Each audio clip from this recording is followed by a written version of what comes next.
this anyways, just to let you know. I'm just going to read off some of the chapters and do a little summary of each chapter. There's 35 chapters, but there's different parts. There's 5 parts. I'm not going to do every chapter in a full summary. I'm just going to really quickly go through them so I have time to talk about the book overall. So, it's very cleanly put. You've got the lists of the exercises and the meditations. So if you have one, and they're titled, so if you need a certain one or you want to look back on something, you can flip right to it. Acknowledgements, obviously, and the introduction to what the book is going to be about, as well as the author herself. This is from a spiritualist point of view. She was originally Christian and then became Wiccan in her teen years, and then is now spiritualist. Or when she wrote the book, she was. But she's been spiritualist since she was like 18 or something. Or no, 20, when she graduated college. I sound like a stalker when I say that, but I just pay attention to what she says. Alright, so the first part is called Starting from Scratch, which is basically self-explanatory. She tells about the terms that she'll be using in the book, as well as the differences between a psychic and a medium. There is a difference between it.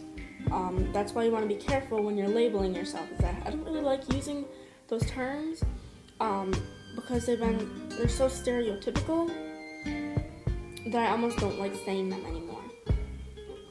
Like demon and devil and Satan and Lucifer, they've been on so many like TV shows and movies. You don't really even know what it is anymore.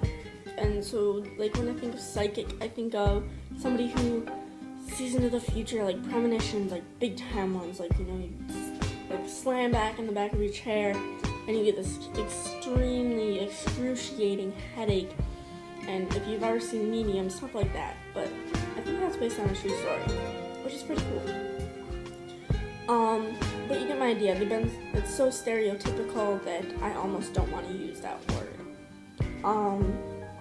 And then she talks about modern spiritualism, what it's about, as well as the natural law, which is not like gravity and Newton's law and stuff like that. It's the laws of energies. And I'll go more into depth with these chapters in different videos from my point of view. But I'm taking stuff from this book. And I will tell you that in the beginning of the video, just so you know, so you can reference. The part 2 is the preparation of the mind and body. Pretty self-explanatory again. It's about the senses that you can use, like the clairaudience, clairsentience, clairvoyance, stuff like that. Discernment, telling the difference between the feelings you get just from like normal physical level to the spiritual level where you're actually contacting the spirit, or when you're hearing a spirit voice in your head, compared to when you're hearing your meditation. Something like that. Physical versus spiritual awareness, again, same idea. Auras and chakras, it goes very briefly into that. It's only 10 pages. And it's not like a very big, like, size book. And it doesn't have very small writing either. But, 10 pages, including a graph and a,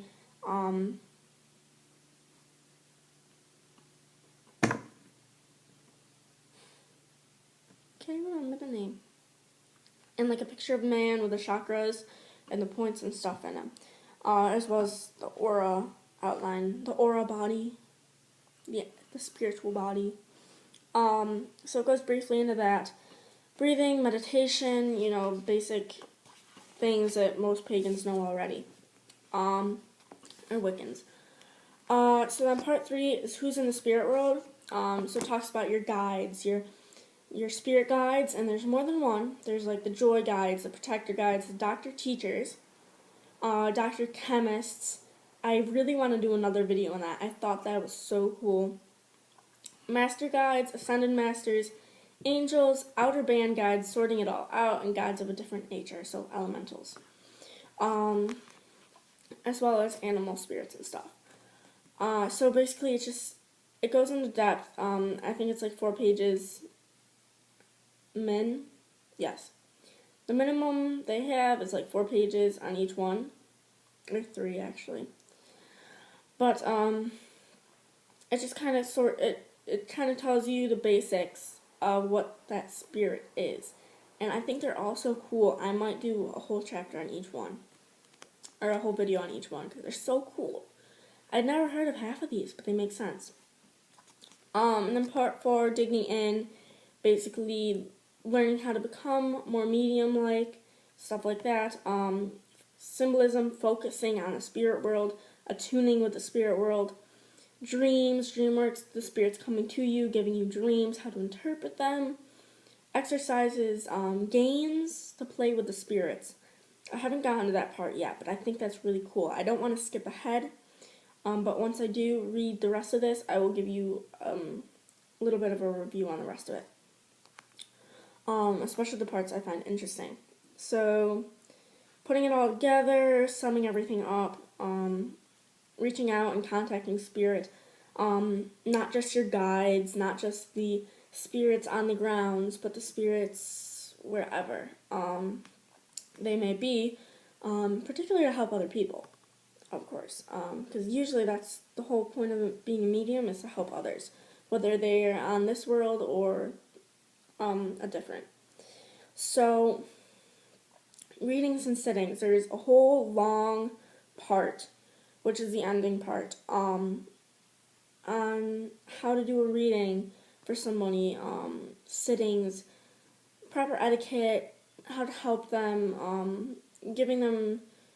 broaching the subject of death, like how to give it to them easily, but you want to share everything with them, because everything that you get from spirit is so crucial to that reading, but sometimes it's hard to give the truth.